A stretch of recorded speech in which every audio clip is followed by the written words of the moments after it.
Terraria released in a very competitive time for gaming. Black Ops 1, God of War 3, Red Dead Redemption 1, and its biggest competitor Minecraft all released around the same time. So what made Terraria stand out to others and myself to become one of the biggest games and one of my favorite games of all time? Terraria's official release was all the way back in May of 2011 by a small indie game company called Relogic. Terraria began its development in January of 2011 with the lead creator Andrew Spinks, also known as Redigit in the Terraria community. If my information is correct, Terraria was never supposed to release in May. They initially planned for a lot more content in the beginning, but they actually ended up having the versions of the game leaked, which caused them to release the game earlier than planned. The versions then got spread around 4chan and a lot of people began pirating the game, which is the main reason why they released it so early. Even with these complications though, Terraria went on to sell 50,000 copies in its first day, 200,000 copies in its first week, and almost 500,000 in its first month. Unlike some other game companies today, the team over at Relogic wanted to push on to make the game that they planned for. This led to Update 1.1, which released in December of 2011, which was the biggest update of the game at that point and their first major update. A lot of people consider this first update to be what they initially wanted to get out. It added things like hard mode, wings, a bunch of stuff, and it does just make sense that this is the version that they probably initially wanted to put out. But what makes it so different from other games that makes it so successful? Terraria is not just another sandbox game, or what a lot of stupid people like to say, another Minecraft clone.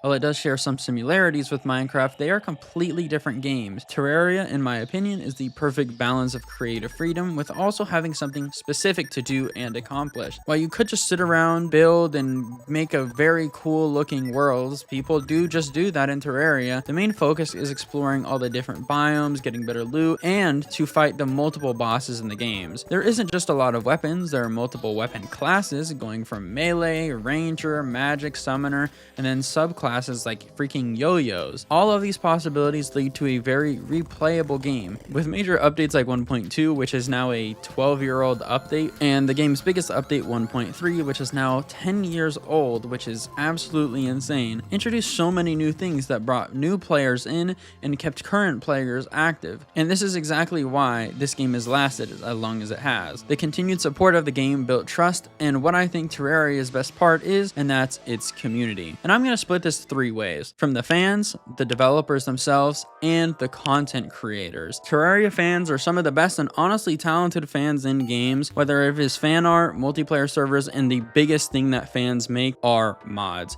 The modding community in Terraria has found multiple different ways to show their support to this game. I love how supportive of mods Relogic is. Some other games are just not supportive of mods at all and they hate it. Team Loader is a fan-made project, and I think it's one of the few just like mod downloaders. It looks like any other Steam game. Also, the mods for Terraria are insane. Mods like the Calamity mod borderline add a whole entire new game to Terraria. We've got to the point where there are mods for mods. For example, the Terraria Inferno mod, which is a Calamity mod add-on that is an add-on for Terraria. But in my opinion, the best part of the community is its content creators. I'm sure I'm not the only one who got introduced to Terraria from YouTubers like Chippy Gaming, Happy Days, Gungnir, and the great Yeramir, who I still wish would come back to YouTube, and many others who are partially responsible for the success of this game. What's different about Terraria compared to other indie games is that it has lasted so long. Terraria has released tons of new free content over the years, which added a lot of major content like new bosses, weapons, and game mechanics like I said before. The final update, called Journey's End, was released in 2020. If you're a Terraria fan, you obviously know that that was a lie, which is a good thing. The newest Terraria update that we're supposed to get is 1.4.5, which is, I think, the fifth final update. We don't really know when that's supposed to come out, and I do think this will be the last update for this game. The update was supposed to be smaller, but with all like the leaks and rumors about everything that's supposed to be in it, it looks like it's going to be a pretty decent sized update to conclude the game. But what does the future of Terraria even look like now? We still have to wait for the next final update to come out. New things like mod packs are being made by a team led by Brome, I believe.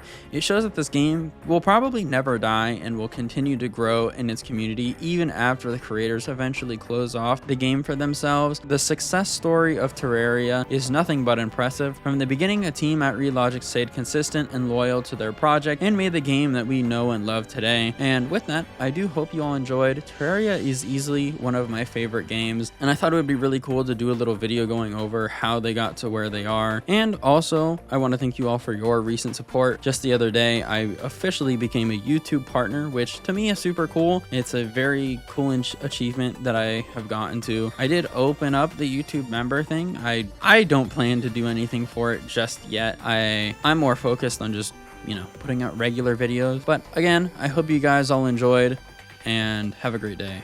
Peace.